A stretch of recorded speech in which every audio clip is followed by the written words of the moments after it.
آپ کو معلوم ہے فضائل اعمال کا نام آپ نے سن رکھا ہے. فضائل اعمال کسی بھی مسجد میں جائیں وہاں جا کر دیکھنے کو مل جاتی ہے. کچھ لوگ ہیں جو اس کے اوپر اعتراض کرنے کے لیے بیٹھ جاتے ہیں، لیکن انہیں معلوم نہیں ہے کہ آج بھی عوام کے اندر سب سے زیادہ مقبول کتاب اگر کوئی ہے تو فضائل اعمال ہے. اور علماء کے یہاں، علماء کا مطلب وہ علماء جو کچھ جانتے ہیں، جن کو پڑھنا لکھنا واقعتاً آتا ہے، جنہیں معلوم ہے حدیثیں کیا ہوتی ہیں، جنہیں معلوم ہے حدیثوں کا مطلب کیا ہوتا ہے، جنہیں معلوم ہے حدیثوں کو سمجھا کیسے جاتا ہے، ان علماء کے یہاں. اور وہ علماء چاہے انڈیا کے ہوں چاہے عرب ممالک کے ہوں، ان اکثر علماء کے درمیان جو کتابیں سب سے زیادہ مقبول ہیں ان میں کتاب ہے اوجز المسالک. ان دونوں کتابوں کو لکھنے والے حضرت شیخ الحدیث شیخ زکریا رحمۃ اللہ علیہ ہیں. اوجز المسالک علماء کے درمیان سب سے مقبول کتابوں میں سے ایک، اور فضائل اعمال عوام کے درمیان سب سے مقبول کتابوں میں سے ایک. اور حیات الصحابہ کا نام بھی آپ نے سنا ہوگا. ایسی کتاب جس کو آپ پڑھیں تو دل نرم ہو جاتا ہے، ایسی کتاب جس کو پڑھتے جائے صحابہ سے محبت بڑھتی جاتی ہے، ایسی کتاب جو دل کو متاثر کرتی ہے. دونوں کتابیں یا تینوں کتابیں یا شیخ زکریا رحمۃ اللہ علیہ کی بے شمار کتابیں ساری ایک نسل سے آئی ہیں، ایک نسل سے آئی ہیں، ایک خاندان سے آئی ہیں. اور وہ خاندان کس کا ہے؟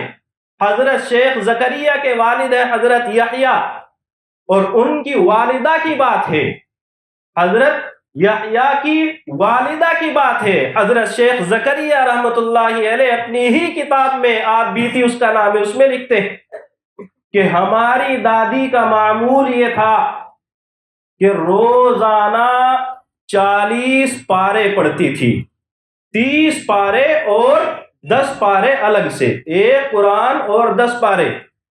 قرآن کی حافظہ تھی، پورا قرآن زبانی یاد تھا. کام ہو رہا ہے زبان پر قرآن کریم کی تلاوت ہو رہی ہے، کام ہو رہا ہے اس درمیان میں دھیان ادھر ہو، یہ کام ہو وہ کام ہو، ہر حالت میں زبان پر قرآن کی تلاوت ہے. اور جب یہ معمول بنا کہ مستقل قرآن کریم کی تلاوت کر رہی ہیں تو کیا نتیجہ کیا نکلا کہ اللہ نے ایسی زبان پر روان قرآن کی لایا، اللہ تعالیٰ ایسا آسان ہو گیا ان کے لیے قرآن کریم کو پڑھنا کہ 40 پارے روزانہ تلاوت کرتی ہیں. اثر کیا ہے؟ حضرت یحییٰ رحمت اللہ علیہ جو حضرت شیخ کے والد ہیں، اللہ والوں میں بہت مقبول شخصیت ہے. ان کے بیٹے حضرت زکریا رحمت اللہ علیہ اللہ والوں میں ایک مقبول مقام رکھتے ہیں، اور وہ کارنامہ انجام دیا ہے کہ دنیا جس کو دیکھ کر حیران ہے.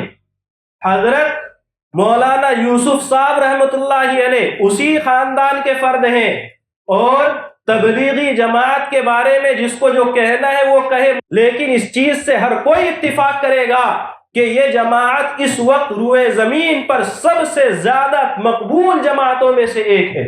یعنی یہ وہ جماعت جس نے دین کے کام کو جس درجے میں بھی ہو، اس جماعت نے سب سے زیادہ عوام کے اندر پہنچ کر کے کام کیا ہے.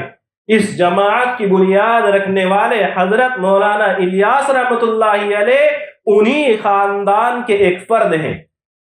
تو نیک عورت کا انتخاب جب ہوگا تو اس نیک عورت سے نسلیں ایسے بنتی ہیں.